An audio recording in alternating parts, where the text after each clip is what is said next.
ಯೇಸು ಕ್ರಿಸ್ತನ ನಾಮದಲ್ಲಿ ಎಲ್ಲ ಆತ್ಮೀಯರಿಗೂ ನನ್ನ ಹೃದಯಪೂರ್ವಕವಾದ ವಂದನೆಗಳು ಪ್ರಿಯರೇ. ಈ ದಿನ ಭಾನುವಾರ ಆದ ಕಾರಣಕ್ಕೆ ಮತ್ತಾಯನ ಬರೆದ ಸುವಾರ್ತೆಯಲ್ಲಿ ನಾವು ವಾಕ್ಯದ ಸಂದೇಶ ಭಾಗವನ್ನು ನೋಡುವವರಾಗಿರ್ತೇವೆ. ಎಲ್ಲರೂ ಸೇರಿ ಪ್ರಾರ್ಥನೆ ಮಾಡಿಕೊಳ್ಳೋಣ. ಪ್ರಾರ್ಥಿಸ್ಕೊಳ್ಳೋಣ. ನಮ್ಮನ್ನು ಶಾಶ್ವತ ಪ್ರೇಮದಿಂದ ಪ್ರೀತಿಸಿದಂಥ ತಂದೆ, ನಿಮಗೆ ಸ್ತೋತ್ರಗಳು ತಂದೆ. ನಿಮ್ಮ ಮಾತುಗಳನ್ನು ಹೇಳುವುದಕ್ಕೆ ತಂದೆ ಒಳ್ಳೆಯ ಸಮಯವನ್ನು ಮಾಡಿಕೊಟ್ಟಿದ್ದೀರ ತಂದೆ. ಯಾವುದೇ ಅಡಚಣೆಗಳು ತಡೆಗಳು ಆಗದಂತೆ ತಂದೆ, ನೆಟ್ವರ್ಕ್ ಸಮಸ್ಯೆ ಯಾವುದೇ ರೀತಿ ತೊಂದರೆ ಆಗದಂತೆ ತಂದೆ, ನೀವು ತಾನೇ ಕರ್ತನೆ ನಿಮ್ಮ ವಾಕ್ಯದ ಮೂಲಕ ನನ್ನೊಟ್ಟಿಗೆ ನಿಮ್ಮ ಜೊತೆ ಸೇರಿ ನೀವು ತಾನೇ ಮಾತನಾಡಿರಿ ತಂದೆ. ಹೇಳುವಂಥ ಮಾತುಗಳು ನಿಮ್ಮ ಆಲೋಚನೆ, ನಿಮ್ಮ ಪರಿಶುದ್ಧಾತ್ಮನ ಆಲೋಚನೆಯಿಂದ ಜ್ಞಾನದಿಂದ ಬರುವುದಕ್ಕೆ ಸಹಾಯ ಮಾಡಿರಿ. ಕೇಳುವಂಥ ನಿಮ್ಮ ಮಕ್ಕಳಿಗೆ ಬೇಕಾದಂಥ ವಿವೇಕವನ್ನು, ಹೇಳುವವನಾದ ನನಗೆ ಬೇಕಾದಂಥ ನಿಮ್ಮ ಜ್ಞಾನವನ್ನು ಅನುಗ್ರಹಿಸಿ ಪ್ರಾರಂಭದಿಂದ ಅಂತ್ಯದವರೆಗೂ ನಮ್ಮ ಮಧ್ಯದಲ್ಲಿ ನಿಮ್ಮ ನಾಮವು ಬರದೇ ಮಹಿಮೆಪಡಿಸಿಕೊಳ್ಳಬೇಕೆಂದು ಈ ಪ್ರಾರ್ಥನಾ ಮನವಿ ವಿಜ್ಞಾಪನೆಯನ್ನು ನಿಮ್ಮ ಪ್ರಿಯಕುಮಾರ್ ನಮ್ಮ ರಕ್ಷಕನಾದ ಕ್ರಿಸ್ತೇಸನಂದು ಪ್ರಾರ್ಥಿಸಿ ಬೇಡಿಕೊಂಡೇನೆ ಪ್ರಾರ್ಥನೆ. ಆಮೇಲೆ ಎಲ್ಲ ದೇವಜನರಿಗೆ ಯೇಸು ಕ್ರಿಸ್ತನ ವಂದನೆಗಳು ಪ್ರಿಯರೇ. ಈ ದಿನ ಮತ್ತಾಯನ ಬರೆದ ಸುವಾರ್ತೆ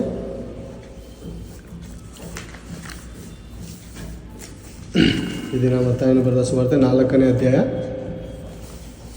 4ನೇ ವಚನದಲ್ಲಿರುವಂಥ ಮಾತನ್ನು ನೋಡಿಕೊಳ್ಳೋಣ ಪ್ರಿಯರೇ. ಓಕೆನಾ? ಮನುಷ್ಯನ ರೊಟ್ಟಿ ತಿಂದ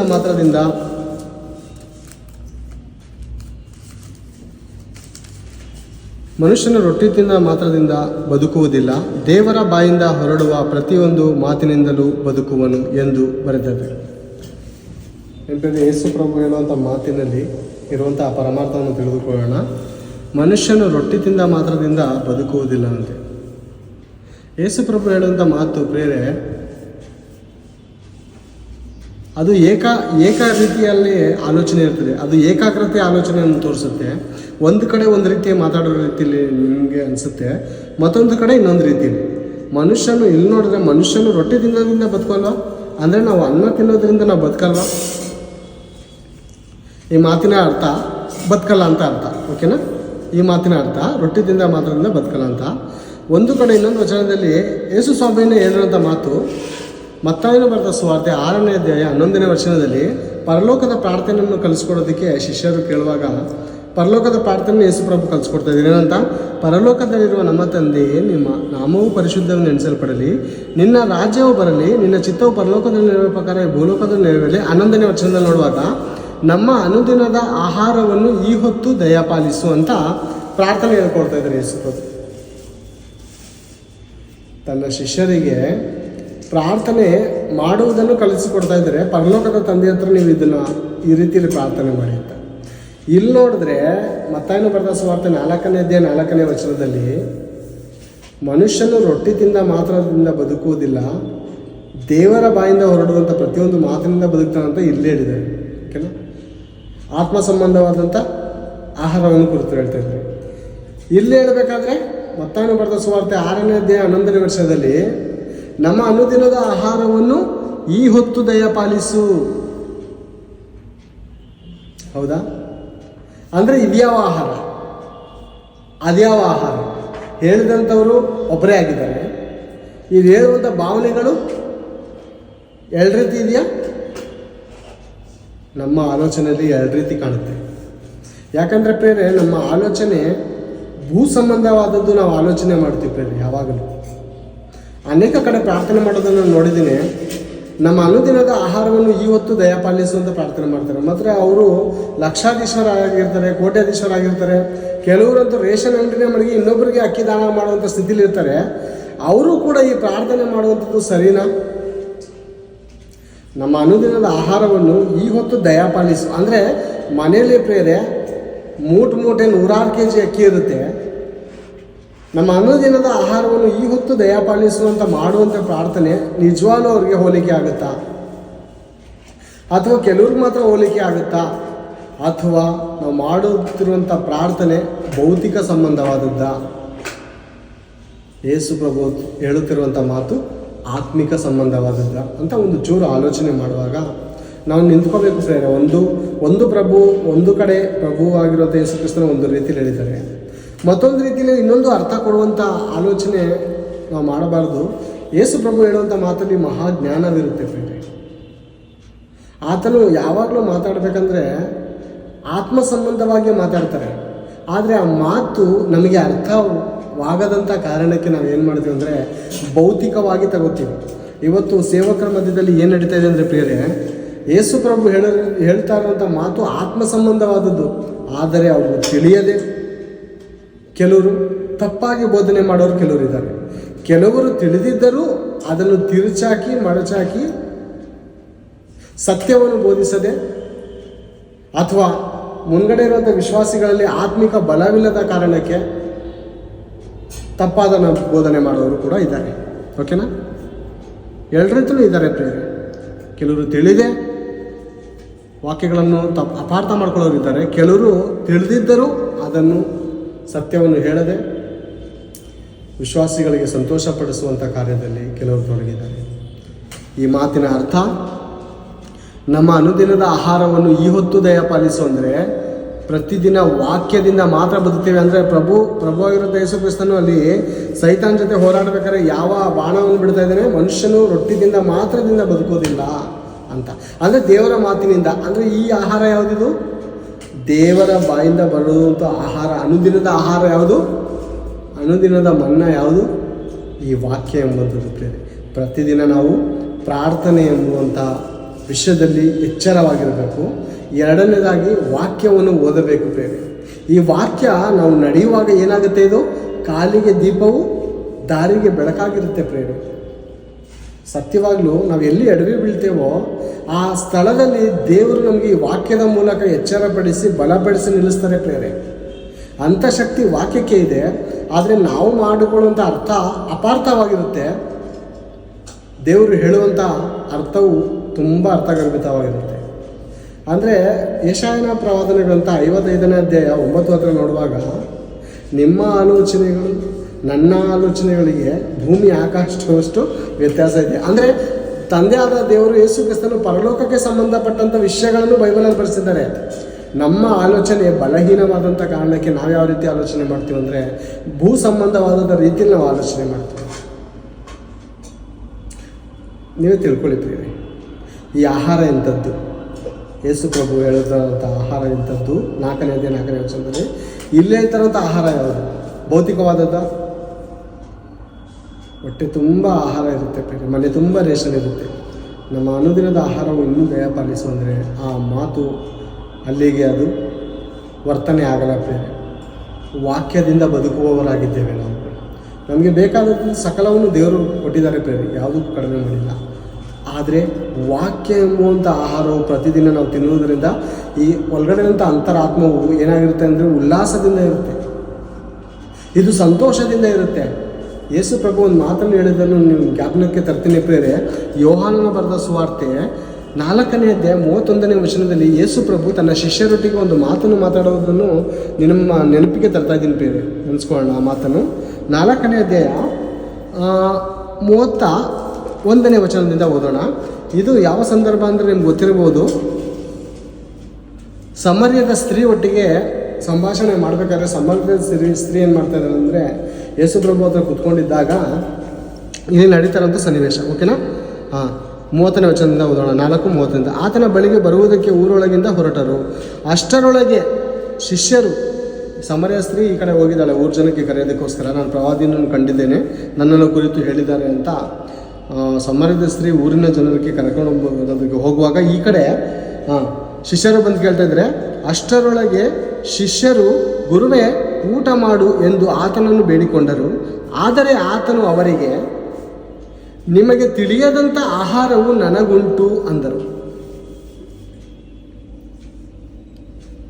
ನಿಮಗೆ ತಿಳಿಯದಂಥ ಅಂದರೆ ಶಿಷ್ಯರಿಗೂ ಆ ದಿವಸ ಆಹಾರ ಅಂದರೆ ಯಾವುದು ಅಂತ ದೇವರ ದೃಷ್ಟಿಯಲ್ಲಿ ಯಾವುದು ಆಹಾರ ಅನ್ನೋದು ಪಾಪ ಆ ಶಿಷ್ಯರಿಗೂ ಗೊತ್ತಾಗಲಿಲ್ಲ. ಯಾಕಂದರೆ ಅವರು ಕೂಡ ಇನ್ನೂ ಆತ್ಮಿಕದಲ್ಲಿ ಅಭಿವೃದ್ಧಿ ಆಗಿರಲಿಲ್ಲ ಪ್ರೇರಣೆ.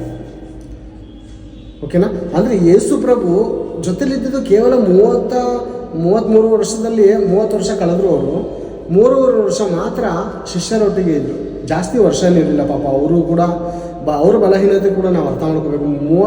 3 ವರ್ಷದಲ್ಲಿ ಈ ವಿಷಯ ನಡೆದಿರುವಾಗ 1-2 ವರ್ಷ ಆಗಿರಬೇಕು. ಓಕೆನಾ?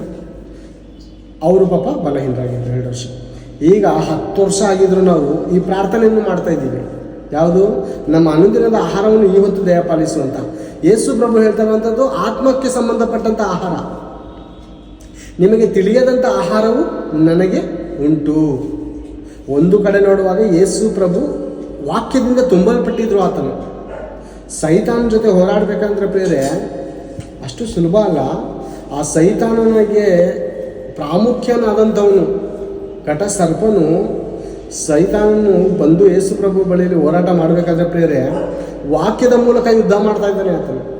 ನಾವು ಹಳೆ ಕಾಲದಲ್ಲಿ ನೋಡುವಾಗ ಪ್ರಿಯರೇ ಸುಮಾರು 15 ವರ್ಷದಿಂದ ಏನು ಮಾಡ್ತಾ ಇದ್ದೀವಿ ಅಂದರೆ ಪ್ರಿಯರೇ ನಾವು 15 ವರ್ಷದಿಂದ ಏನಾಗಿದೆ ಅಂದರೆ ಪ್ರಿಯರೇ ದೇವರುಗಳ ನಡುವೆ ಯುದ್ಧ ಆಗೋದನ್ನು ನೋಡ್ತಾ ಇದ್ವು. ಅಂದರೆ ರಾಕ್ಷಸನಿಗೂ ದೇವರಿಗೂ ಯುದ್ಧ ನಡೀತಾ ಇದ್ವು ಪ್ರಿಯರೇ. ಯಾವ ರೀತಿ ಯುದ್ಧ? ನಾವು ನೋಡಿದಂಥ ಒಂದು ಫಿಲಮ್ಗಳಲ್ಲಿ ಈ ಕಡೆಯಿಂದ ಬಾಣ ಬೀಸುವಂಥದ್ದು, ಆ ಕಡೆಯಿಂದ ಏನಂತಾರೆ ಅದು ಗದೆ, ಹನುಮಂತನ ಬಳಿಯಲ್ಲಿ ಇರುವಂಥ ಗದೆಯನ್ನು ಬೀಸುವಂಥದ್ದು, ಈ ಕಡೆಯಿಂದ ಬಾಣ ಆ ಕಡೆಯಿಂದ ಗದೆ, ಈ ರೀತಿಯಾದಂಥ ಸನ್ನಿವೇಶದ ಯುದ್ಧಗಳನ್ನು ನೋಡ್ತಾ ಇದ್ದವು ಪ್ರಿಯರೇ. ಇದು ದೇಹಕ್ಕೆ ಸಂಬಂಧಪಟ್ಟಂಥ ಯುದ್ಧ ಅಲ್ಲ. ಯೇಸು ಕ್ರಿಸ್ತನಿಗೂ ಸೈತಾನನಿಗೂ ನಡೀತಾ ಇರುವಂಥದ್ದು ಯುದ್ಧ ಎಂಥದ್ದು ಅಂದರೆ ಆತ್ಮಕ್ಕೆ ಸಂಬಂಧಪಟ್ಟಂಥ ಯುದ್ಧ. ಅಂದರೆ ಯೇಸು ಪ್ರಭು ಆ ಸೈತಾನನು ಹಾಕುವಂಥ ಆ ಬಾಣವನ್ನು, ವಾಕ್ಯ ಅನ್ನುವಂಥ ಬಾಣವನ್ನು ಯೇಸು ಪ್ರಭು ಕೂಡ ದೇವರ ವಾಕ್ಯದಿಂದ ಅದನ್ನು ಸೋಲಿಸ್ತಾ ಇದ್ದಾರೆ. ಅದು ಬೆಂಕಿ ರೀತಿಯಲ್ಲಿ ಬಂದರೆ ಇದು ನೀರಿನ ರೀತಿಯಲ್ಲಿ ಹೋಗ್ತಾ ಇದೆ, ಇದು ಬೆಂಕಿಯ ರೀತಿಯಲ್ಲಿ ಹೋದರೆ ಅದು ಮತ್ತೊಂದು ರೀತಿಯಲ್ಲಿ ಬರ್ತಾ ಇದೆ. ಆಲೋಚನೆ ಮಾಡ್ಕೊಳ್ಳೋಣ ಪ್ರಿಯರೇ. ಅದೇ ರೀತಿ ಪ್ರಿಯರೇ ನಾವು ನೋಡುವಾಗ ಏನಾಗಿದೆ? ಯೇಸು ಕ್ರಿಸ್ತನು ಹೇಳುವಂಥ ಮಾತು, ನಿಮಗೆ ತಿಳಿಯದಂಥ ಆಹಾರವು ನನಗುಂಟು. ಅಂದರೆ ದೇವರ ವಾಕ್ಯವು ನಿಜವಾದ ಆಹಾರವು, ನಿಜವಾದ ಮನ್ನಾ ಪ್ರಿಯರೇ ದೇವರ ವಾಕ್ಯವಾಗಿದೆ. ಮನುಷ್ಯನು ರೊಟ್ಟಿದಿಂದ ಅಂದರೆ ಈ ಆಹಾರ ತಿಂದರೂ ಪ್ರಿಯರೇ ದೇವರಿಗೋಸ್ಕರ ಜೀವಿಸ್ತಿಲ್ಲ ಅಂದರೆ ಆತನು ಸತ್ತವನೇ. ಪ್ರಪಂಚ ನೋಡಿ ಪ್ರಿಯರೇ ತಿಂತಾ ಇದೆ, ಎಂಜಾಯಲ್ ಇದೆ. ಆದರೆ ದೇವರ ದೃಷ್ಟಿಯಲ್ಲಿ ಏನಾಗಿದ್ದಾರೆ? ಪಾಪ ಮಾಡುವಂಥ ಪ್ರತಿಯೊಬ್ಬನು ಏನಾಗಿದ್ದಾನೆ ಅಂದರೆ ಪಾಪಕ್ಕೆ ದಾಸನಾಗಿದ್ದಾನೆ, ಪಾಪಕ್ಕೆ ಗುಲಾಮನಾಗಿದ್ದಾನೆ, ಪಾಪಾತ್ಮನಾದ ಸೈತಾನನ ಮಗನಾಗಿದ್ದಾನೆ ಪ್ರತಿಯೊಬ್ಬನು ಪಾಪ ಮಾಡುವವನು ಅಲ್ವಾ? ಆತನು ಹಾಕುವಂಥ ಆಹಾರವನ್ನು ತಿಳ್ಕೊಂಡಿದ್ದಾರೆ. ಯಾರೋ ಸೈತಾನನ ಹಾಕುವಂಥ ಆಹಾರವನ್ನು ತಿಂದು ಬದುಕಿದ್ದೀನಂತ ಹೆಸರು ಮಾತ್ರ ಇದೆ, ಅವರು ಸತ್ತವರಾಗಿದ್ದಾರೆ ಲೋಕದ ಜನ. ನಾವೇನಾಗಿದ್ದೇವೆ? ನಾವು ಲೋಕದ ದೃಷ್ಟಿಯಲ್ಲಿ ಇಲ್ಲವಾದರೂ, ಮನೆ ಕುಟುಂಬದ ದೃಷ್ಟಿಯಲ್ಲಿ ನಾವು ಸತ್ತವರಂತ ಆದರೂ ದೇವರ ವಾಕ್ಯದಿಂದ ನಾವು ಜೀವಿಸೋರಾಗಿದ್ದೇವೆ ಪ್ರಿಯರೇ. ನಾವು ನಿಜವಾಗ್ಲೂ ಭಾಗ್ಯವಂತರು, ಮಹಾಶ್ರೇಷ್ಠ ಸ್ಥಾನದಲ್ಲಿ ನಾವಿದ್ದೇವೆ.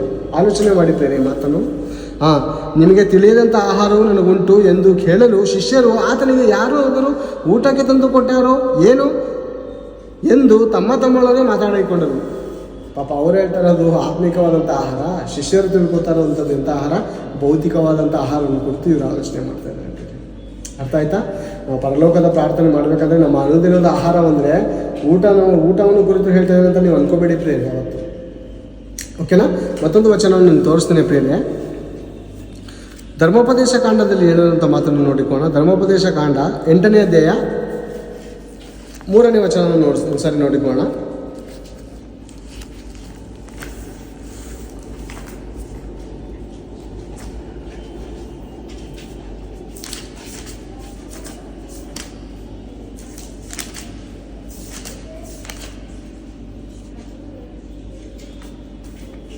ಧರ್ಮೋಪದೇಶ ಕಾಂಡ 8ನೇ ಅಧ್ಯಾಯ 3ನೇ ವಚನ. ಮನುಷ್ಯರು ಆಹಾರ ಮಾತ್ರದಿಂದಲ್ಲ, ಯೆಹೋವನ ಬಾಯಿಂದ ಹೊರಡುವ ಪ್ರತಿಯೊಂದು ಮಾತಿನಿಂದಲೂ ಬದುಕುತ್ತಾರೆಂಬುದು ನಿಮಗೆ ತಿಳಿಯುವಂತೆ ಆತನು ನಿಮ್ಮನ್ನು ಕಷ್ಟಕ್ಕೆ ಒಳಪಡಿಸಿ ಹಸಿವೆಯಿಂದ ಬಳಲಿಸಿ ನಿಮಗೂ ನಿಮ್ಮ ಪೂರ್ವಿಕರಿಗೂ ಗೊತ್ತಿಲ್ಲದ ಮನ್ನವನ್ನು ಕೊಟ್ಟು ಪೋಷಿಸಿದನು. ಅಂದರೆ ಆಹಾರದಿಂದ ಬಳಸ್ತಾರ ದೇವರು, ಆಹಾರದಿಂದ ಬಳಲಿಸ್ತಾರ ದೇವರು. ಲಾಜರನು ತಿನ್ನಕ್ಕೆ ಗತಿ ಇಲ್ಲದಿದ್ದರೂ ಆಹಾರದಿಂದ ಬಳಲುತ್ತಿದ್ದರೂ ದೇವರನ್ನು ಅಲ್ಲಗಳೆಯಲಿಲ್ಲ. ಆತನು ದೇವರನ್ನು ಅಲ್ಲಗಳೆಯದಂಥ ನಿಜವಾದ ಭಕ್ತನು ಪ್ರೇರೆ. ಅಂದರೆ ಪ್ರೇರೆ ಕಷ್ಟಾನುಭವವು ಹಿತಕರವಾಯಿತು, ಅದರಿಂದಲೇ ನಿನ್ನ ನಿಬಂಧನೆಯನ್ನು ಕಲಿತೆ. ದೇವರು ಕಷ್ಟವನ್ನು ಯಾಕೆ ಕೊಡ್ತಾರೆ? ಅನುಭವ ಬರಲಿ ನನ್ನ ಮಗನಿಗೆ. ಒಂದು ವೇಳೆ ದೇವರ ಸೇವೆ ನಿಮಿತ್ತ ಕಷ್ಟ ಬಂದರು, ಸಮಸ್ಯೆಗಳು ಬಂದರು, ರೋಗಗಳು ಬಂದರು, ಸಾಲಗಳಾದರೂ ನನ್ನ ಮಗನು ಹಿಂಜರಿಯಬಾರದು. ದೇವರು ಟೆಸ್ಟಿಂಗ್ ಮಾಡ್ತಾರೆ ಪ್ರೇರೆ ಭಕ್ತರನ್ನು, ಸುಮ್ಮನೆ ನಂಬ್ತಾರ ಪ್ರೇರೆ. ಟೀಚರ್ಗಳೇ, ಹೆಡ್ ಮಾಸ್ಟರ್ಗಳೇ ಪ್ರೇರೆ ಪರೀಕ್ಷೆ ಇಡ್ತಾರೆ. ನಾನು ಕಲಿಸಿರುವಂಥ ಪಾಠದಲ್ಲಿ ಒಳ್ಳೆ ರೀತಿಯಲ್ಲಿ ಪಾಠ ಕಲಿತಂಥವನು ಯಾವ ಸ್ಟೂಡೆಂಟು ಪರೀಕ್ಷೆ ಇಡ್ತಾರ? ವರ್ಷಕ್ಕೊಂದ್ಸರಿ ಪರೀಕ್ಷೆ ಇಡ್ತಾರೆ. ಹೌದು ಪ್ರೇರೆ. ಅನೇಕ ಪಂದ್ಯಗಳಿಡ್ತಾರೆ. ಒಂದು ಕಡೆ ಒಂದು ಟೀಮ್ ಇರುತ್ತೆ, ಮತ್ತೊಂದು ಕಡೆ ಮತ್ತೊಂದು ಟೀಮ್ ಇರುತ್ತೆ. ಇಬ್ರಿಗೂ ಮ್ಯಾಚ್ ಮಾಡುತ್ತಾರೆ. ಯಾರು ಗೆಲ್ತಾರೆ, ಯಾರು ಶ್ರೇಷ್ಠರು ಇವರಲ್ಲಿ ಮಡಗ್ತಾರ? ಹೌದು, ಅದರಲ್ಲಿ ಒಬ್ರು ಗೆಲ್ತಾರೆ, ಒಬ್ರು ಸೋಲ್ತಾರೆ. ಅದೇ ರೀತಿ ನಮ್ಮ ಜೀವಿತದಲ್ಲಿ, ನಿಮ್ಮ ಜೀವಿತದಲ್ಲಿ ಏನಿದೆ ಅಂದರೆ ಪ್ರೇರೆ, ದೇವರು ಪರೀಕ್ಷಿಸುವವನಾಗಿದ್ದಾನೆ. ಆಹಾರವಿಲ್ಲದಂಥ ಪರಿಸ್ಥಿತಿಗಳು ಬರ್ಬೋದು ನಮ್ಮ ಜೀವಿತದಲ್ಲಿ. ಪೌಲನು ಪ್ರೇರೆ 14 ದಿವಸ ದೋಣಿಯಲ್ಲಿ ಇರ್ತಾನೆ ಪ್ರೇರೆ, ಆಹಾರ ತಿನ್ನದೆ 14 ದಿವಸ. ಏನು ಪ್ರೇರೆ, ಆ ನೀರಿನಲ್ಲಿ ಆಹಾರವಿಲ್ಲದೆ ಆ ದೋಣಿ ಕೆಟ್ಟೋಗಿ ಇರುವಾಗ ಪ್ರೇರೆ ಎಂಥ ಪರಿಸ್ಥಿತಿ ಇದ್ದರೂ ಆ ಭಕ್ತನು ಒಂದು ದಿವಸನೂ ದೇವರನ್ನು ಅಲ್ಲಗಳೆಯಿಲ್ಲ. ದೇವರೇ, ನಿನ್ನ ಸೇವೆ ನಿಮಿತ್ತ ನಾನು ಓಡ್ತಾ ಇದ್ದೀನಲ್ವಾ, ನಿನ್ನ ಮಾತನ್ನು ಒತ್ತುಕೊಂಡು ನಾನು ಹೋಗ್ತಾ ಇದ್ದೀನಲ್ವಾ ಅಂತ ಒಂದು ದಿವಸನೂ ಅದನ್ನು ದುಃಖ ಪಡಲಿಲ್ಲ. ಯಾಕಂದರೆ ನಮಗೆ ತಿಳಿಯದಂಥ ಆಹಾರವು ಪೌಲನ ಬಳಿಲಿತ್ತು ಆ ದಿನ. ಏನು? ದೇವರ ವಾಕ್ಯವು ಪ್ರೇರೆ ಎಂಥ ಬಲಶಾಲಿ ಅಂದರೆ, ಸತ್ತವರನ್ನು ಎಬ್ಬಿಸುವಂಥ ಆ ವಾಕ್ಯವು ಹಸಿವಿನಿಂದ ಇರುವವರಿಗೆ ಬಲಪಡಿಸುವುದಕ್ಕೆ ಅದು ಶಕ್ತವಲ್ವಾ? ಅದು ಬಲಿಷ್ಠವಾದಂಥ ಅಲ್ವಾ? ಪ್ರಾಯದ ಸಿಂಹಗಳಾದರೂ ಹೊಟ್ಟೆಗಿಲ್ಲದೆ ಹಸೆಯಾವು, ಯೆಹೋವನ ಸನ್ನಿಧಿಯಲ್ಲಿ ಬೇಡಿಕೊಳ್ಳುವವರಿಗೆ ಯಾವ ಮೇಲಿಗೂ ಕಡಿಮೆ ಇಲ್ಲ. ಅಂದರೆ ಬೇರೆ ನಮ್ಮ ಹೊಟ್ಟೆ ಹಸಿತಾ ಇದ್ರು ಅದನ್ನು ತಡೆಯುವಂಥ ಶಕ್ತಿ ದೇವರು ಕೊಡುವುದಕ್ಕೆ ಸರ್ವಶಕ್ತನಾಗಿದ್ದಾನೆ ಪ್ರೇರೆ. ಅರ್ಥ ಮಾಡ್ಕೊಳ್ಳಿ ಪ್ರೇರೆ, ದೇವರ ವಾಕ್ಯದಲ್ಲಿರುವಂಥ ಬಲವನ್ನು ನಾವು ಆಶ್ರಯಿಸಬೇಕು ಪ್ರೇರೆ. ಯೋಹಾನನು ಬರೆದ ಸುವಾರ್ತೆ 6ನೇ ಅಧ್ಯಾಯ 27ನೇ ವಚನ. ಯೋಹಾನನು ಬರೆದ ಸುವಾರ್ತೆ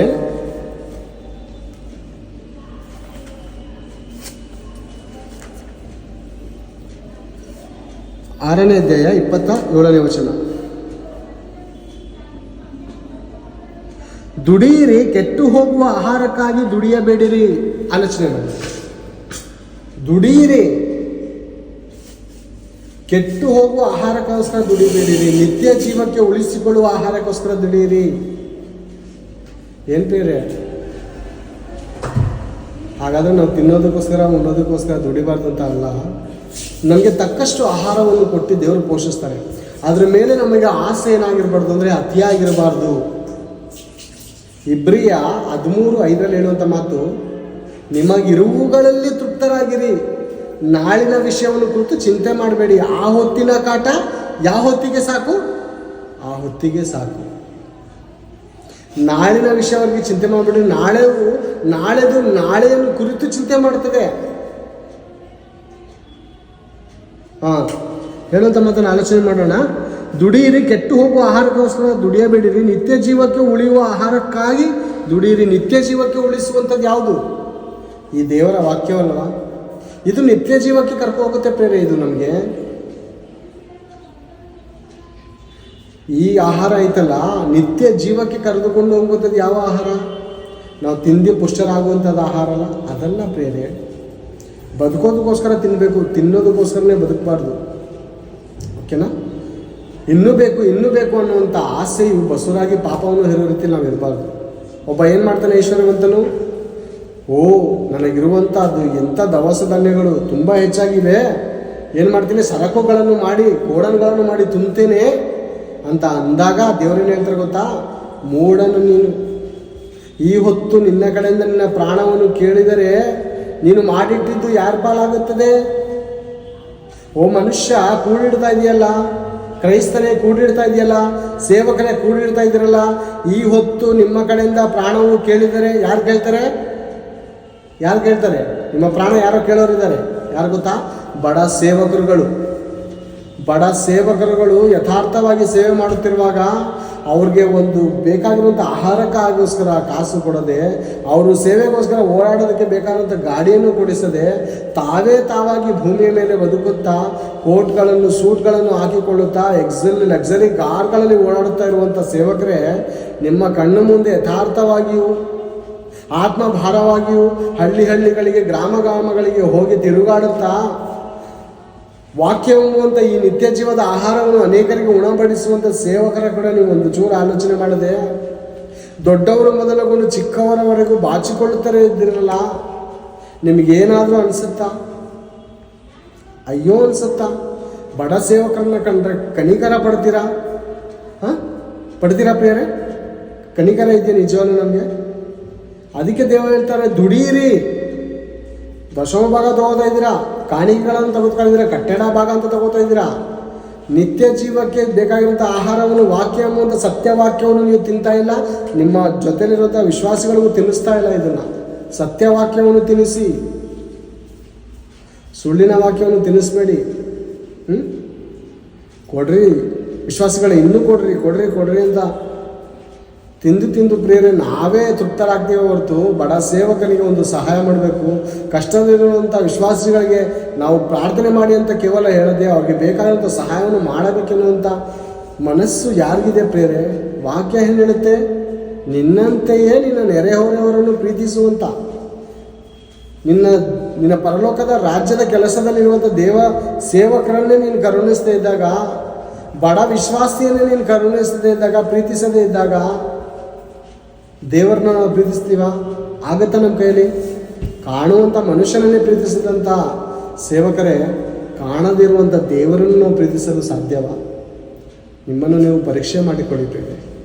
ಯಾರ ಮೇಲೂ ನನಗೆ ದ್ವೇಷ ಇಲ್ಲ, ಕೋಪ ಇಲ್ಲ ಬೇರೆ, ಪ್ರೀತಿ ಇರೋದಕ್ಕೋಸ್ಕರ ಹೇಳ್ತಾ ಇದ್ದೀನಿ. ಯಾಕಂದರೆ ಪ್ರಾಣ ಹೋಗೋದಕ್ಕಿಂತ ಮುಂಚೆ ನಮ್ಮಲ್ಲಿ ಬದಲಾವಣೆ ಬರಬೇಕು. ಖಂಡಿತ ನಮ್ಮ ಹೆಂಡತಿ ನಮ್ಮ ಮಕ್ಕಳೇ ಅಂದ್ಕೊಂಡೆ ನಾವು ಇದ್ರೆ ಬೇರೆ ಸ್ವಾರ್ಥಿಗಳಾಗ್ತೀವಿ. ಸ್ವಾರ್ಥಿಗಳಾದರೆ ಪರಲೋಕ ರಾಜ್ಯಕ್ಕೆ ಹೋಗೋದು ಬಹಳ ಕಷ್ಟ ಪ್ರೇರೆ. ದುಡೀರಿ, ಕೆಟ್ಟು ಹೋಗುವ ಆಹಾರಕ್ಕೋಸ್ಕರ ದುಡಿಬೇಡಿರಿ.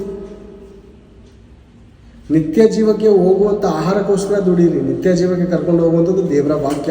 ಈ ವಾಕ್ಯಕ್ಕೆ ಅನುಸಾರವಾಗಿ ನಾವು ಕಷ್ಟಪಟ್ಟು ನಡಿಬೇಕಾಗುತ್ತೆ. ಸುಖದಿಂದ ವಾಕ್ಯವನ್ನು ನಾವು ಪಾಲಿಸೋಕ್ಕೆ ಸಾಧ್ಯನೇ ಇಲ್ಲ. ವಾಕ್ಯ ಸುಖದಿಂದ ಪಾಲಿಸೋಕ್ಕಾಗಲ್ಲ. ನನ್ನ ನಗುವು ಹಗುರವಾದದ್ದು. ಯೇಸು ಪ್ರಭುವಿನ ಹಾಗೆ ಯಥಾರ್ಥವಾಗಿಯೂ ದೋಷವಿಲ್ಲದವರಾಗಿ ನಾವು ಬದುಕಬೇಕು ಪ್ರಿಯರೇ. ನಮ್ಮ ಬಗ್ಗೆ ಕಂಪ್ಲೇಂಟ್ ಕೊಡೋರು ಇದ್ದಾರೆ ಗೊತ್ತಾ? ನಾವು ಜೊತೆಲಿರುವಂಥ ಸೇವಕರನ್ನ ಕನಿಕರಿಸದೆ ಹೋದರೆ, ಅವ್ರಿಗೆ ಆಹಾರಕ್ಕಾಗಲಿ ಮತ್ತೊಂದಕ್ಕಾಗಲಿ ನಾವು ಸಹಾಯ ಮಾಡದೇ ಇದ್ದರೆ ಯಾರು ಕೊಡ್ತಾರೆ ಗೊತ್ತಾ? ಹಣ ಕೂಗುತ್ತೆ. ಈ ವಿಷಯ ಜ್ಞಾಪನ ಇರಲಿ ಪ್ರಿಯರೇ.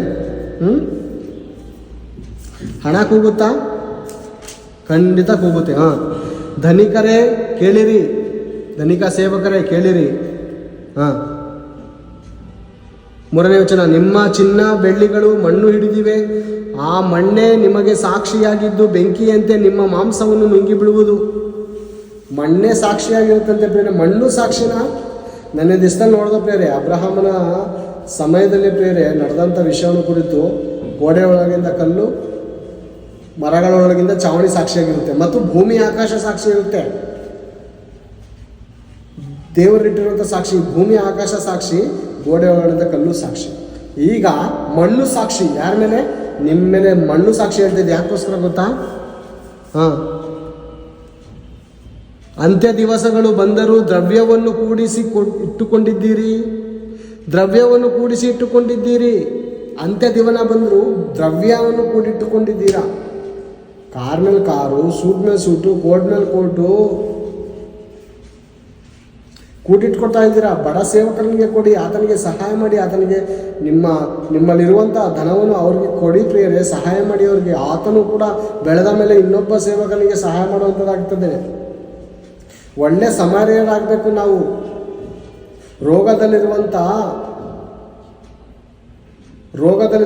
ರೋಗದ ಪರಿಸ್ಥಿತಿಯಲ್ಲಿರುವಂಥ ಅನೇಕರನ್ನು ನಾವು ಏನು ಮಾಡಬೇಕಾದ್ರೆ ಸಂತೈಸಬೇಕಲ್ವಾ? ನಾವು ಅವ್ರನ್ನ ಕಾಪಾಡ್ಕೋಬೇಕಲ್ವಾ? ನಾವೆಲ್ಲ ಒಂದೇ ಮನೆತನದವರಲ್ವಾ? ನಮ್ಮಲ್ಲಿ ಇಲ್ಲಿ ಭೇದ ಭಾವ ಇದ್ದರೆ ಹೆಂಗೆ ಪ್ರೇರೆ? ಭೇದ ಭಾವ ನಿಜವಾಗ್ಲೂ ನಾವು ಮಾಡಿದ್ರೆ ದೇವ್ರಿಗೆ ಇಷ್ಟ ಆಗಲ್ಲ ಪ್ರೇರೆ. ಯಾಕಂದರೆ ದೇವ್ರಿಗೆ ನಾವು ಏನಾಗಿದ್ದೀವಿ? ದೇವರಿಗೆ ನಾವು ಮಕ್ಕಳಲ್ಲ. ಮನೇಲಿ 4 ಜನ ಮಕ್ಕಳಿದ್ರೆ ಒಬ್ಬ ತಮ್ಮನಿಗೆ ಮೋಸ ಮಾಡಿ ಅಣ್ಣನಿಗೆ ಚೆನ್ನಾಗಿರು ಅಂತ ಹೇಳ್ತಾನೆ ಒಬ್ಬ ತಂದೆ, ಹೇಳಲ್ಲ ಪ್ರೇರೆ. ಅದೇ ರೀತಿ ಕೂಡ ದೇವರು ಕೂಡ, ದೇವರ ಮನಸ್ಸು ಕೂಡ ನಾವು ಅರ್ಥ ಮಾಡ್ಕೋಬೇಕು. ದೇವರ ಚಿತ್ತ, ದೇವರ ಮನಸ್ಸು ನಾವು ಅರ್ಥ ಮಾಡಿಕೊಳ್ಳುವಾಗ ನಾವು ದೇವರಲ್ಲಿ ತೃಪ್ತರಾಗಿರ್ತೇವೆ ಪ್ರೇರೆ. ನಾವು ಯಾವತ್ತಾದರೂ ನಮ್ಮ ಪ್ರಾಣ ಹೋದ್ರೂ ನಾವು ಸಂತೋಷದಿಂದ, ದೇವರೇ ನಾನು ನೀನು ಹೇಳಿದ ರೀತಿ ನಾನು ಬದುಕಿದ್ದೀನಿ, ಭಯ ಯಾಕೆ ಪಡಬೇಕು ದೇವರೇ? ಭಯ ಪಡಲ್ಲ, ನಾನು ನಿನ್ನ ಹತ್ರ ಬರ್ತೀನಿ ಅಂತ ನನಗೆ 100% ನಂಬಿಕೆ ಇದೆ ಅಂತ ನಾವು ಪ್ರಾಣ ಬಿಡ್ಬೋದು ಅಲ್ವಾ? ನೋಡಿ ಅದೇ ಮತ್ತಾನು ಬರೆದ ಸುವಾರ್ತೆ 6ನೇ ಅಧ್ಯಾಯ 25ನೇ ವಚನ. ಈ ಕಾರಣದಿಂದ ನಮ್ಮ ಪ್ರಾಣಾಧಾರಣೆಗೆ ಏನು ಊಟ ಮಾಡಬೇಕು, ಏನು ಕುಡಿಯಬೇಕು, ನಮ್ಮ ದೇಹ ರಕ್ಷಣೆಗೆ ಏನು ಒದ್ದುಕೊಳ್ಳಬೇಕು ಎಂದು ಚಿಂತೆ ಮಾಡಬೇಡಿರಿ. ಯಾವುದಿದು? ಭೌತಿಕವಾದ ಆಹಾರವನ್ನು ಕುರಿತು ಚಿಂತೆ ಮಾಡಬೇಡಿರಿ, ಆತ್ಮಿಕವಾದ ಆಹಾರವನ್ನು ಕುರಿತು ಚಿಂತೆ ಮಾಡಿರಿ. ಏನು ತಿನ್ನಬೇಕು, ಏನು ಕುಡಿಬೇಕಂತ ಚಿಂತೆ ಮಾಡಬೇಡಿ. ಊಟಕ್ಕಿಂತ ಪ್ರಾಣವು, ಉಡುಪಿಗಿಂತ ದೇಹವು ಮಿಗಿಲಾದದ್ದು. ನಾವು ಮಾಡುವಂಥ ಪೌಷ್ಟಿಕವಾದಂಥ ಆಹಾರ ತಿಂತಾ ಇದ್ದೀವಿ ಅಂತ ಅಂದುಕೊಂಡು ಆಹಾರನೇ ನಮ್ಮನ್ನು ಕಾಪಾಡ್ತಾ ಇದೆ ಅಂತ ಯಾವತ್ತಿಗೂ ಅಂದುಕೊಡಬಾರ್ದು. ಒಳ್ಳೊಳ್ಳೆ ಭೋಜನ ಮಾಡೋರು, ಕೆ ಜಿ ಗಂಟಲೆ ಜಿಮ್ ಮಾಡೋರು, ತಿನ್ನೋರು ಟಕ್ಕಂತ ಅವ್ರ ಪ್ರಾಣ ಅಥವಾ ಪಕ್ಷಿ ಆರೋಗಿದೆ. ನಿಜ ಪ್ರಿಯರೇ, ಆರೋಗಿದೆ ಅವ್ರ ಪ್ರಾಣ ಪಕ್ಷಿ. ಇಷ್ಟಿಷ್ಟು ತಿಂತಾರವ್ರು, ನಾವು ಬದುಕ್ತಾ ಇದ್ದೀವಿ. ಬೀದಿಗಳಲ್ಲಿ ತಿನ್ನೋದಕ್ಕೆ ಆಹಾರವಿಲ್ಲದೆ ಭಿಕ್ಷೆ ಬೇಡ ತಿಂತಾರಲ್ಲ, ಸಿಕ್ಕಿದ್ದು ತಿನ್ಕೊಂಡು ಪಾಪ ಅವ್ರು ಬದುಕ್ತಾ ಇದ್ದಾರೆ. ನಮ್ಮಂಥ ಪೌಷ್ಟಿಕವಾದಂಥ ಆಹಾರ ತಿಂತಾ ಇಲ್ಲ ಅಲ್ವಾ? ಮನುಷ್ಯರು ರೊಟ್ಟಿ ತಿಂದ ಮಾತ್ರ ಬದುಕೋದಿಲ್ಲ. ಅಂದರೆ ದೇವರು ಹೇಳಿರುವಂಥ ಪರಲೋಕದ ಪ್ರಾರ್ಥನೆಯಲ್ಲಿರುವಂಥ ಅನುದಿನದ ಆಹಾರವು ಅದು ಆತ್ಮಕ್ಕೆ ಸಂಬಂಧಪಟ್ಟಂಥ ರೊಟ್ಟಿ, ಆತ್ಮಕ್ಕೆ ಸಂಬಂಧಪಟ್ಟಂಥ ಆಹಾರ. ಆಲೋಚನೆ ಮಾಡಿದ್ದೆ. ಈ ವಾಕ್ಯಗಳನ್ನು ಮತ್ತೊಂದು ಸಾರಿ ನೀವು ಮೆಲುಕು ಹಾಕಿ ವಾಕ್ಯಗಳನ್ನು ಬರೆದುಕೊಳ್ಳಿ. ಈ ವಾಕ್ಯವು ನಮ್ಮನ್ನು ಜ್ಞಾನವಂತರನ್ನಾಗಿ, ಬುದ್ಧಿವಂತರನ್ನಾಗಿ, ಒಳ್ಳೆ ರೀತಿಯಲ್ಲಿ ಪ್ರಾರ್ಥನೆ ಮಾಡುವಂಥ ಜ್ಞಾನ ಪ್ರಾರ್ಥನೆ ಉಳ್ಳವರಾಗಿ ನಮ್ಮನ್ನು ಮಾರ್ಪಡಿಸ್ತದೆ. ವಾಕ್ಯದ ಅರ್ಥ, ಮನುಷ್ಯನು ಮತ್ತಾಯನ ಬರೆದ ಸುವಾರ್ತೆ 4ನೇ ಅಧ್ಯಾಯದಲ್ಲಿ 4ನೇ ವಚನದಲ್ಲಿ ನೋಡಿದ ಹಾಗೆ ಮನುಷ್ಯನು ರೊಟ್ಟಿ ತಿನ್ನದಿಂದ ಮಾತ್ರ ಬದುಕೋದಿಲ್ಲ ಅನ್ನುವಂಥ ಪ್ರಶ್ನೆಗೆ ಉತ್ತರ, ನಮ್ಮ ಅನುದಿನದ ಆಹಾರ ಅದು ಆತ್ಮಕ್ಕೆ ಸಂಬಂಧಪಟ್ಟಂಥ ಆಹಾರವನ್ನು ಕುರಿತು ಹೇಳಿದರೆ ಹೊರತು ಭೌತಿಕ ಸಂಬಂಧಪಟ್ಟಂಥ ಆಹಾರವನ್ನು ಕುರಿತು ಹೇಳಿಲ್ಲ. ಅರ್ಥ ಆಯ್ತಾ ಪ್ರಿಯರೇ? ಪ್ರತಿಯೊಂದು ಯೇಸುಪ್ರಭು ಹೇಳಿರುವಂಥ ಈ ಮಾತುಗಳಲ್ಲಿರುವಂಥ ಆಹಾರದ ಕುರಿತು, ರೊಟ್ಟಿಯನ್ನು ಕುರಿತು ಹೇಳಿರುವಂಥದ್ದು ಆತ್ಮಕ್ಕೆ ಸಂಬಂಧಪಟ್ಟಂಥ ಆಹಾರ, ಆತ್ಮಕ್ಕೆ ಸಂಬಂಧಪಟ್ಟಂಥ ರೊಟ್ಟಿ. ಈ ಮಾತನ್ನು ನಾವು ಆಲೋಚನೆ ಮಾಡೋಣ. ಯೇಸುಪ್ರಭುವಿನ ಮಾತು ಭೌತಿಕಕ್ಕೆ ಸಂಬಂಧಪಟ್ಟಂತಲ್ಲ, ಆತ್ಮಕ್ಕೆ ಸಂಬಂಧಪಟ್ಟಂತು. ಅದಕ್ಕೆ ಯೇಸುಪ್ರಭು ಹೇಳ್ತಾರೆ, ಬದುಕಿಸುವಂಥದ್ದು ಆತ್ಮ, ಮಾಂಸಕ್ಕೆ ಸಂಬಂಧಪಟ್ಟದ್ದಲ್ಲ. ಮಾಂಸವು ಬದುಕಿಸೋದಿಲ್ಲ ನಮ್ಮನ್ನು. ಎಷ್ಟೇ ದೊಡ್ಡ ಚೆನ್ನಾಗಿರೋ ಅಂಥ ಆಹಾರ ಹಾಕೋರು ಒಂದೇ ಒಂದು ನೋವು ಮೂಲಕ ನರಕ ತೋರಿಸುವಂಥದ್ದು ಇದೆಯಾ? ಆಗಿದೆ. ಆದರೆ ಬದುಕಿಸುವಂಥದ್ದು, ಕಾಪಾಡುವಂಥದ್ದು ನಮ್ಮ ದೇವರ ವಾಕ್ಯವಾಗಿದೆ. ಯೇಸು ಪ್ರಭುವಿನ ಮಾತುಗಳೇ ನಮ್ಮ ಆತ್ಮಕ್ಕೆ ಆಹಾರವಾಗಿರುತ್ತೆ. ಆಹಾರದಿಂದ ನಾವು ಬದುಕ್ತೇವೆ. ಇಲ್ಲಾಂದರೆ ಎಷ್ಟೇ ಪೌಷ್ಟಿಕವಾದಂಥ ಆಹಾರ ತಿಂದರೂ ದೇವರ ವಾಕ್ಯವನ್ನು ಕೇಳಲಿಲ್ಲ, ಅದಕ್ಕನುಸಾರವಾಗಿ ನಡೀಲಿಲ್ಲ ಅಂತ ಅಂದರೆ ನಾವು ಜೀವಿಸುವವರ ಹೆಸರಿನಲ್ಲಿ ನಾವು ಇರೋದಿಲ್ಲ, ಸತ್ತವರಾಗಿರ್ತೇವೆ. ಬದುಕುವಂಥ ಹೆಸರು ಮಾತ್ರ ಇರುತ್ತೆ, ಸತ್ತವರಾಗಿರ್ತೇವೆ. ಈ ಮಾತುಗಳನ್ನು ಅರ್ಥ ಮಾಡಿಕೊಂಡು ನಾವು ದೇವರ ಮನಸ್ಸಿನ ಇಚ್ಛೆಯ ಮೇರೆಗೆ ನಾವು ನಡೆಯುವವರಾಗಿರೋಣ, ಜ್ಞಾನವಂತರಾಗಿರೋಣ ಅನ್ನುವಂಥ ನನ್ನ ಮಾತುಗಳನ್ನು ಹೇಳುತ್ತಾ ಮುಗಿಸುತ್ತಾ ಪ್ರಾರ್ಥನೆ ಮಾಡಿಕೊಳ್ಳುತ್ತೇವೆ. ತಂದೆಯಾದ ದೇವರೇ, ನಮಗೆ ಅನುದಿನವೂ ನಿಮ್ಮ ವಾಕ್ಯ ಎಂಬುವಂಥ ಆಹಾರದಿಂದ ನಮ್ಮನ್ನು ಸಂತೃಪ್ತಿ ಪಡಿಸ್ತಾ ಇದ್ದಾರೆ ತಂದೆ. ಕಷ್ಟದಲ್ಲಿದ್ದಾಗ ನಿಮ್ಮ ವಾಕ್ಯವು ನಮ್ಮನ್ನು ಸಂತೈಸುತ್ತದೆ ತಂದೆ. ದುಃಖದಲ್ಲಿದ್ದಾಗ ನಿಮ್ಮ ವಾಕ್ಯವು ನಮಗೆ ಧೈರ್ಯ ಕೊಡ್ತದೆ. ಭಯದಲ್ಲಿದ್ದಾಗ ನಿಮ್ಮ ವಾಕ್ಯವು ಭಯಪಡಬೇಡ ಅಂತ ಹೇಳುತ್ತದೆ ತಂದೆ. ಕತ್ತಲೆಯ ಮಾರ್ಗದಲ್ಲಿದ್ದಾಗ ನಿಮ್ಮ ವಾಕ್ಯವು ನಮಗೆ ಬೆಳಕಾಗಿದೆ ತಂದೆ. ತಂದೆ, ನಿಮ್ಮ ವಾಕ್ಯದಿಂದ ನಮ್ಮ ಪ್ರತಿಯೊಂದು ಪರಿಸ್ಥಿತಿಗಳಲ್ಲೂ ತಂದೆ ನಾವು ಜಯ ಹೊಂದಿ ಬದುಕ್ತಾ ಇದ್ದೀವಿ ತಂದೆ. ಈ ಮಾತುಗಳನ್ನು, ಸತ್ಯ ವಚನಗಳನ್ನು ನಿಮ್ಮ ಮಕ್ಕಳಿಗೆ ತಿಳಿಸಿದ್ದೇನೆ ತಂದೆ. ನಮ್ಮ ಅನುದಿನದ ಆಹಾರವನ್ನು ಕುರಿತು ಯಾವ ಆಹಾರವನ್ನು ತಿಳಿದುಕೊಳ್ಳುವ ಹಾಗೆ ತಂದೆ ನಿಮ್ಮ ಆತ್ಮನ ಸಂಬಂಧವಾದ ಮಾತುಗಳನ್ನು ತಿಳಿಸುವುದಕ್ಕೆ ಒಳ್ಳೆಯ ಸಮಯವನ್ನು ಕೊಟ್ಟಿದ್ದಕ್ಕಾಗಿ ಸ್ತೋತ್ರಗಳು ತಂದೆ. ಎಲ್ಲರನ್ನು ಬಲಪಡಿಸಿರಿ, ಆಶೀರ್ವದಿಸಿರಿ. ಮುಂದಿನ ಸಾರಿ ಪ್ರಾರ್ಥನೆ ಮಾಡುವಾಗ ಇದು ಯಾವ ಸಂಬಂಧಕ್ಕೆ ಪಟ್ಟಂಥ ಆಹಾರವನ್ನು ತಿಳಿದುಕೊಳ್ಳುವಾಗೆ ಸಹಾಯ ಮಾಡಿ. ಅಜ್ಞಾನದಿಂದಲೂ ತಂದೆ, ಜ್ಞಾನಹೀನತೆಯಿಂದಲೂ ನಾವು ಪ್ರಾರ್ಥನೆ ಮಾಡದಂತೆ ನಮ್ಮನ್ನು ಜ್ಞಾನವಂತರನ್ನಾಗಿ ಮಾಡಿರಿ ತಂದೆ, ಕಾಪಾಡಿರಿ ತಂದೆ ಎಂದು ಈ ಪ್ರಾರ್ಥನೆಯನ್ನು ನಿಮ್ಮ ಪಾದಕ್ಕೆ ಸಮರ್ಪಿಸುತ್ತಾ ಕ್ರಿಸ್ತ ಯೇಸುವಿನ ನಾಮದಲ್ಲಿ ಪ್ರಾರ್ಥಿಸಿ ಬೇಡಿ ಹೊಂದಿದ್ದೀನಪ್ಪ ತಂದೆ. ಆಮೇಲೆ ಎಲ್ಲ ದೇವಜನರಿಗೂ ಯೇಸು ಕ್ರಿಸ್ತನ ನಾಮದ ವಂದನೆಗಳು.